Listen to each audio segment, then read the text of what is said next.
Okay, last class में हम लोग टाइप ऑफ सेमीकंडक्टर देख रहे थे। तो दो टाइप के सेमीकंडक्टर देखे थे, एक इंट्रिंसिक सेमीकंडक्टर, दूसरा एक्सट्रिंसिक सेमीकंडक्टर। इंट्रिंसिक सेमीकंडक्टर वो जो प्योर फॉर्म में थे, ठीक है, मीनिंग यहाँ पे ये नेचुरली जो पाए जाते हैं वही वाले सेमीकंडक्टर्स हैं, यहाँ पे कुछ भी अलग से इम्प्योरिटी हमने नहीं मिला रखी है। और दूसरे थे एक्सट्रिंसिक सेमीकंडक्टर। एक्सट्रिंसिक सेमीकंडक्टर में क्या था कि हमने कुछ बाहर से इम्प्योरिटी मिला रखी थी, बाहर से हमने कुछ इम्प्योरिटी मिला रखी थी, और उसी इम्प्योरिटी को हमने क्या बोला था, डोपेंट बोला था। ये डोपेंट कैसे हो सकते हैं, दो टाइप के हो सकते हैं, एक थर्ड ग्रुप का एंड एक फिफ्थ ग्रुप का। फिफ्थ ग्रुप के जो हमारे पास इम्प्योरिटी थी उसको हमने क्या बोला था, डोनर इम्प्योरिटी। और जो पी टाइप की या थर्ड ग्रुप की जो इम्प्योरिटी थी उसको हमने क्या बोला था, एक्सेप्टर बोला था, एक्सेप्टर इम्प्योरिटी बोला था, राइट। अच्छा, इंट्रिंसिक सेमीकंडक्टर में प्रॉब्लम क्या आई थी कि यहाँ पे जो इसकी कंडक्टिविटी थी इंट्रिंसिक सेमीकंडक्टर की, वो काफी गड़बड़ थी, मतलब काफी लो कंडक्टिविटी हमें मिल रही थी, तो हम इसका यूज कहीं पे नहीं कर पा रहे थे। दैट इज व्हाई हमने एक्सट्रिंसिक सेमीकंडक्टर बनाया। कैसे बनाया कि एक एक्सटर्नल हमने इम्प्योरिटी इंड्यूस कराई, डोप कराई, और उसके बाद हमें दो टाइप के एक्सट्रिंसिक सेमीकंडक्टर मिले, एक एन टाइप, एक पी टाइप। तो इन जनरल अगर बॉन्ड स्ट्रक्चर की बात करो कि किस तरह से इंट्रिंसिक सेमीकंडक्टर के बॉन्ड अगर देखोगे, तो इंट्रिंसिक सेमीकंडक्टर में हमने बात की वो प्योर फॉर्म में होता है, मीनिंग वहां पे केवल और केवल किसके एटम अवेलेबल होंगे, जो आपके सेमीकंडक्टर है उसी के एटम अवेलेबल होंगे। मीनिंग अगर हम बात करें सिलिकॉन सेमीकंडक्टर की बात करें तो वहां पे केवल सिलिकॉन के ही एटम अवेलेबल होंगे।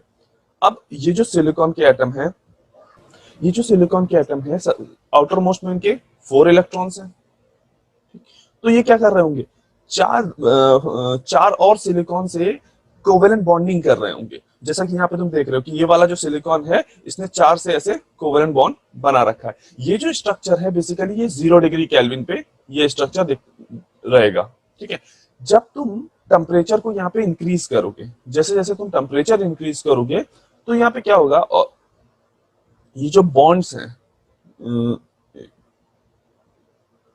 ये जो तुम्हें बॉन्ड नजर आ रहे हैं, ये बॉन्ड ब्रेक होंगे। ये बॉन्ड कब ब्रेक होंगे, जब तुमने टेम्परेचर जो प्रोवाइड किया वो टेम्परेचर मोर देन है उस एनर्जी गैप की। जैसे हमने देखा था कि जो हमारा सेमीकंडक्टर था उसमें ऐसे कंडक्शन बैंड और वैलेंस बैंड थे, और कंडक्शन बैंड की एज को हमने बोला है कि ई, उसको हमने एक एनर्जी लेवल ईसी बोल दिया है, और वैलेंस बैंड की जो एज है उसको हमने एक एनर्जी लेवल ईवी बोल दिया है। इसके नीचे तुम्हें पूरा वैलेंस बैंड मिलेगा और इसके ऊपर पूरा तुम्हें इंफिनिटी तक कंडक्शन बैंड मिलेगा। यहाँ कहीं पे भी according to energy electron distributed हो सकते हैं, और यहाँ पे उनको बैलेंस बैंड मिलेगा। और इन दोनों के बीच के जो एरिया था, ये जो एनर्जी गैप था, इसको हमने क्या बोला था, फॉरबिडन एनर्जी गैप। इसको हम रिप्रेजेंट करते हैं ईजी से। तो अगर हमने कोई थर्मल एनर्जी दी और वो थर्मल एनर्जी अगर इस बैंड गैप ईजी से ज्यादा है, अगर वो थर्मल एनर्जी ये बैंड गैप ईजी से ज्यादा है, तो क्या होगा, यहाँ पे ये इलेक्ट्रॉन होल पेयर ब्रेक हो जाएगा।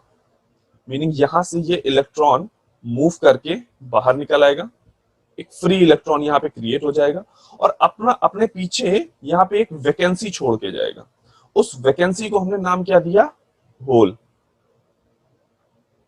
ठीक हुआ क्या, जब हमने टेम्परेचर प्रोवाइड किया, थर्मल एनर्जी प्रोवाइड की, वो थर्मल एनर्जी जब एनर्जी गैप सेमीकंडक्टर के एनर्जी गैप से ज्यादा हो गई, तो क्या हुआ, वो इलेक्ट्रॉन होल पेयर जनरेट हुआ। कैसे जनरेट हुआ, बॉन्ड ब्रेक हुआ। बॉन्ड ब्रेक होने की वजह से एक इलेक्ट्रॉन फ्री हुआ एंड अपने पीछे एक वैकेंसी छोड़ के गया, उस वैकेंसी को हमने होल कहा हुआ है, ठीक है।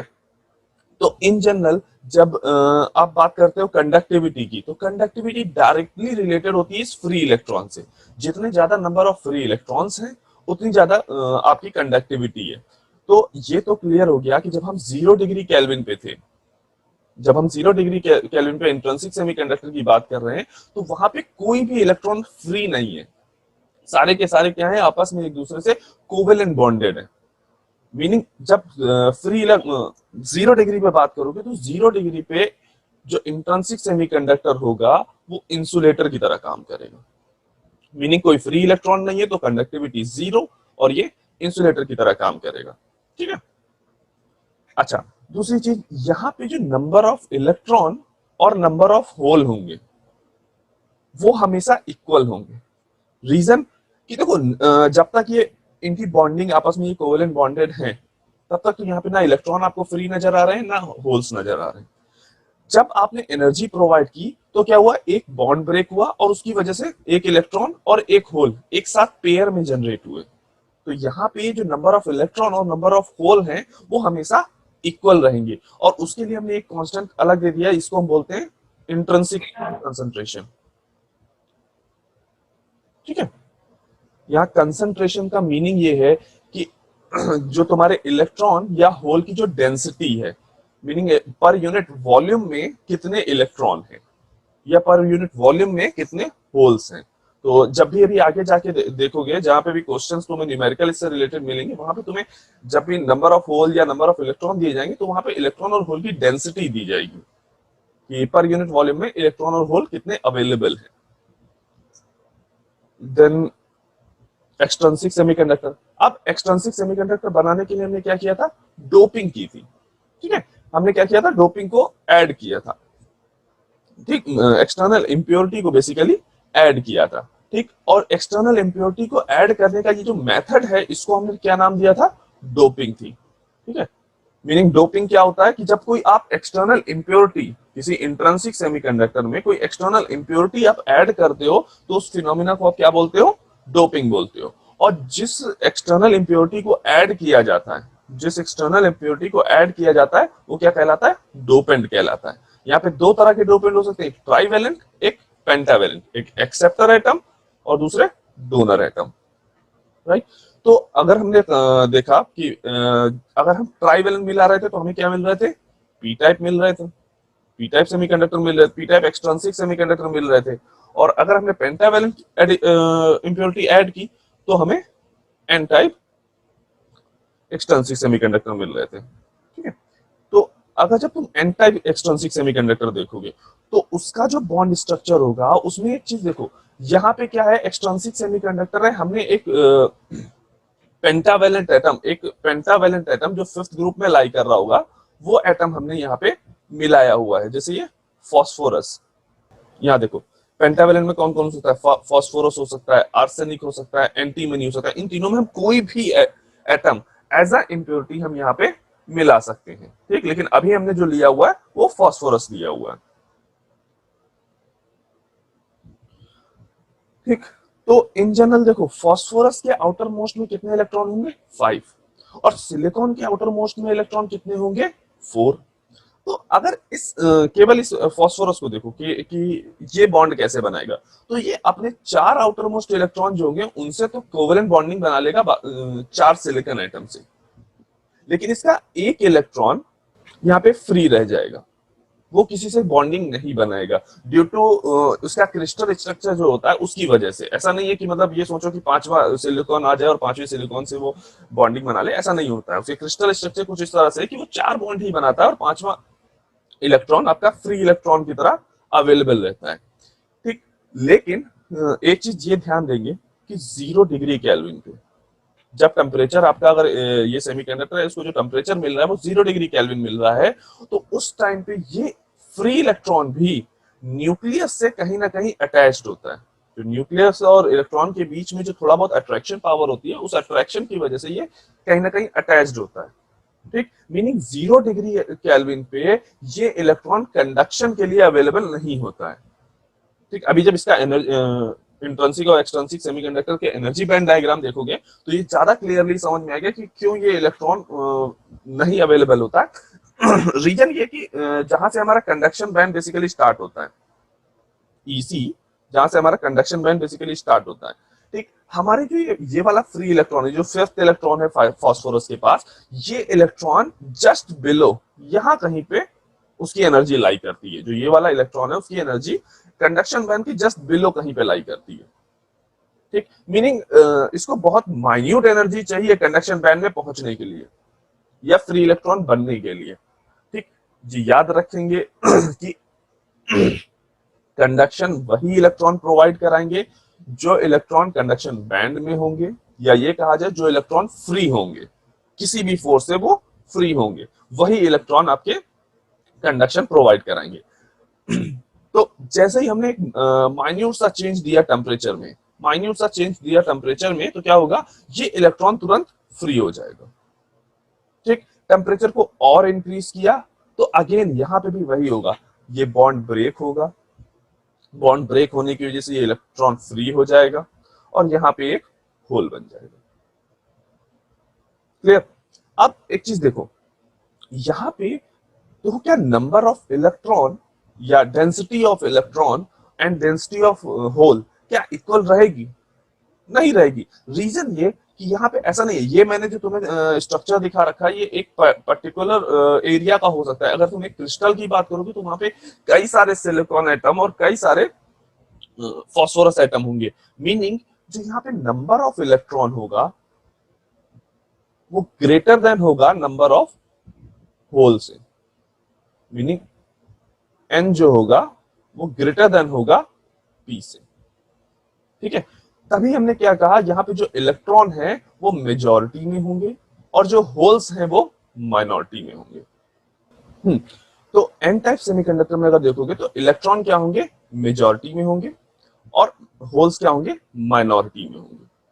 ठीक, और यहाँ पे क्योंकि availability of electron, free electron काफी कम एनर्जी में मिल जा रही है और उसके बाद जब एनर्जी और इंक्रीज कर रहे हैं तो यहाँ पे क्या हो रहा है, नंबर ऑफ इलेक्ट्रॉन और इलेक्ट्रॉन होल पेयर जनरेट और ज्यादा हो रहे हैं, तो इसकी कंडक्टिविटी क्या होगी, इंक्रीज कर जाएगी in comparison to intrinsic semiconductor, right.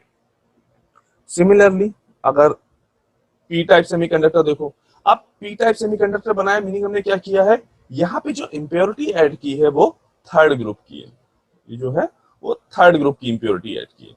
अब थर्ड ग्रुप की इंप्योरिटी ऐड की है, मीनिंग यहाँ पे इसके पास कितने इलेक्ट्रॉन होंगे आउटर मोस्ट में, 3। ठीक, तो एक इलेक्ट्रॉन इसने यहां बॉन्ड कर लिया सिलिकॉन के साथ, एक यहां बॉन्डिंग कर ली सिलिकॉन के साथ, देन एक यहां बॉन्ड कर लिया। अब इस वाले स्ट्रक्चर को देखो या इस बॉन्ड स्ट्रक्चर को देखो, यहाँ पे सिलिकॉन का इलेक्ट्रॉन तो दिख रहा है, ठीक, लेकिन यहाँ पे बोरॉन के पास इलेक्ट्रॉन ना होने की वजह से यहाँ पे क्या है, एक एम्प्टी स्पेस क्रिएट हो गया। इस एम्प्टी स्पेस को हमने क्या कह दिया है, होल कह दिया, राइट। ये इस यहाँ पे भी सिमिलर, यहाँ पे भी वही चीज होगी कि 0 डिग्री केल्विन पे ये होल मूव नहीं कर सकता। ठीक, अभी 2 मिनट में अभी आप देखोगे कि कैसे होल का मूवमेंट कैसे हो रहा है, कैसे यहाँ पे सेमीकंडक्टर में हमें करंट मिल रही है। ठीक है, तो इस होल का मूवमेंट 0 डिग्री केल्विन पे नहीं होगा और 0 डिग्री केल्विन पे ये जो आपका पी टाइप सेमीकंडक्टर भी होगा वो कैसा काम बिहेव करेगा, इंसुलेटर की तरह काम करेगा। मीनिंग ये हमें याद रखना है कि 0 डिग्री केल्विन पे कोई भी टाइप का सेमीकंडक्टर वो कैसा बिहेव करेगा, इंसुलेटर की तरह बिहेव करेगा। ठीक, देन अगर आप एनर्जी प्रोवाइड करोगे तो ये होल फ्री हो जाएगा और ये होल कंडक्शन प्रोवाइड करेगा। अच्छा, इस चीज को थोड़ा सा देखना, जैसे यहां पे हमने कहा ये बोरॉन है, ये सिलिकॉन है, ये इनके बीच में इलेक्ट्रॉन बॉन्ड बने हुए हैं,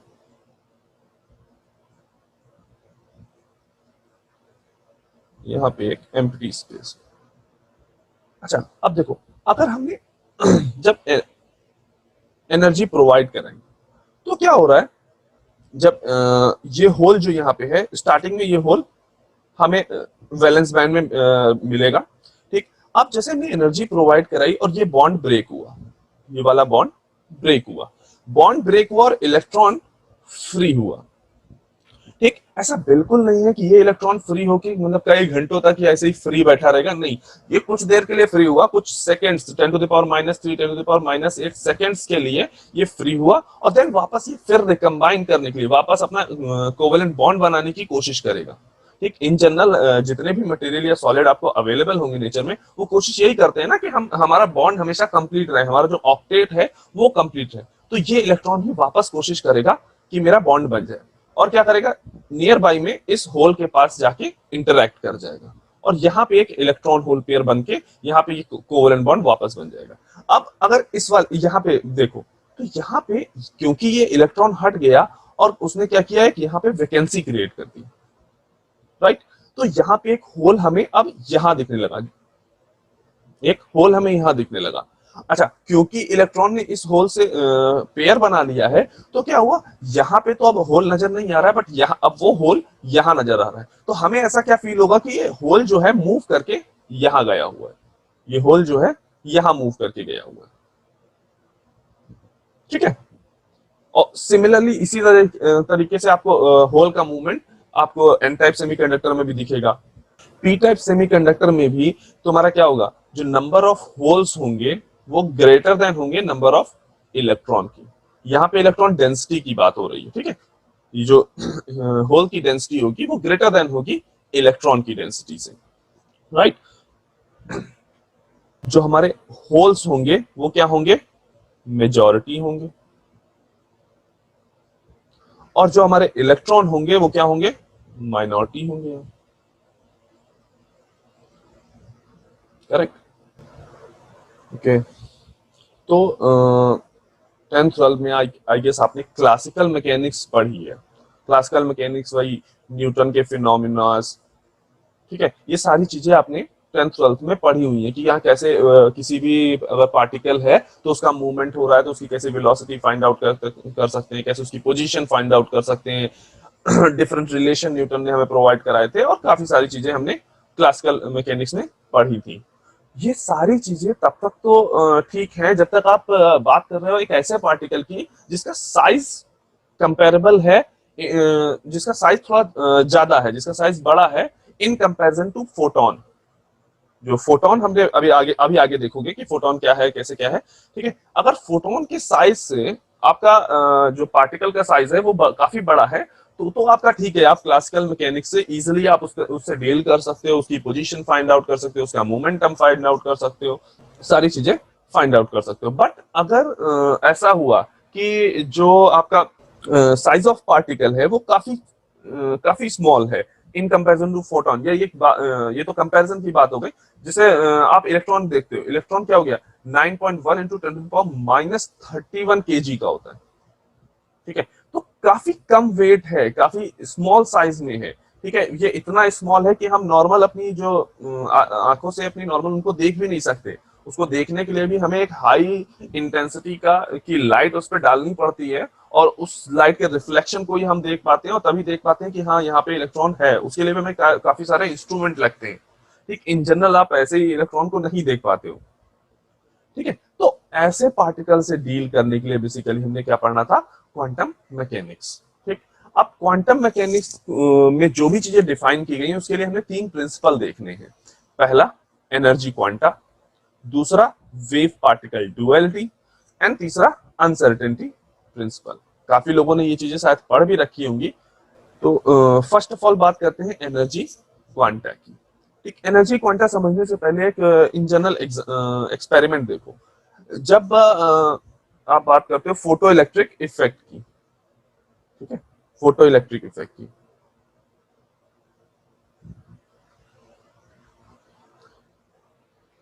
फोटो इलेक्ट्रिक इफेक्ट में क्या बेसिकली होता क्या है कि लाइट रे इम्पैक्ट हो रही है, ठीक है, आके किसी मटेरियल के सरफेस पे लाइट रेस गिर रही हैं, ठीक है। उसकी वजह से क्या हो रहा है, इलेक्ट्रॉन्स का एमिशन हो रहा है।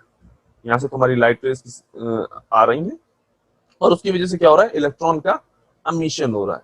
अब हो सकता है इससे हमने कुछ फोटो डायोड टाइप कोई चीज बना रखी हो, ठीक है। तो जैसे ही लाइट उस पर एमिट कर रही हो, इलेक्ट्रॉन्स का एमिशन हो रहा है, उससे क्या हो रहा है, आपको करंट का फ्लो मिल रहा है। अभी के लिए तुम्हें केवल फोटो इलेक्ट्रिक इफेक्ट में इतना जानना है, ठीक है। बाकी चीजें जब आप एलईडी और सोलर सेल और फोटो डायोड वगैरह पढ़ेंगे तो काफी डिटेलिंग में इस चीज को देखेंगे। लेकिन अभी के लिए इतना जानना है कि हाँ, फोटो इलेक्ट्रिक इफेक्ट मीनिंग क्या है, आपकी लाइट रेज आ रही हैं, उन लाइट रेज की जो ऑप्टिकल एनर्जी है, उस ऑप्टिकल एनर्जी की वजह से इलेक्ट्रॉन का एमिशन हो रहा है, इलेक्ट्रॉन जनरेट हो रहा है, ठीक है। अब जब इलेक्ट्रॉन जनरेट हो रहे हैं तो वो क्या कर रहे हैं, एक तरह की इलेक्ट्रिसिटी प्रोवाइड कर रहे हैं क्योंकि उनका कंडक्शन हो रहा है, ठीक। इसको हमने क्या बोला, फोटो इलेक्ट्रिक इफेक्ट, ठीक। तो स्टार्टिंग में जब तक हमें प्रॉपर नॉलेज नहीं थी इस इफेक्ट की, जब हमने इस एक्सपेरिमेंट को किया तो हमें क्या लगा, हमने जब तक हम क्लासिकल फिजिक्स ही केवल जानते थे, तो हमने एक थ्योरी दी कि इन केस अगर आपकी ये लाइट रेज जो है इनकी इंटेंसिटी इतनी हाई हो कि ये जो यहाँ पे जो मटेरियल जिसपे लाइट गिरने वाली है उस मटेरियल के एनर्जी गैप को, वही एनर्जी गैप है ये कंडक्शन बैंड और वैलेंस बैंड वाला, ठीक है। अगर इस एनर्जी गैप को ओवरकम कर दे, मीनिंग लाइट की इंटेंसिटी इतनी ज्यादा हो कि इस एनर्जी गैप को वो ओवरकम कर दे, तो क्या होगा, इलेक्ट्रॉन यहां से अमिट करेंगे। ऐसा हमने क्लासिकल फिजिक्स में की थ्योरी से हमने आइडिया लगाया था।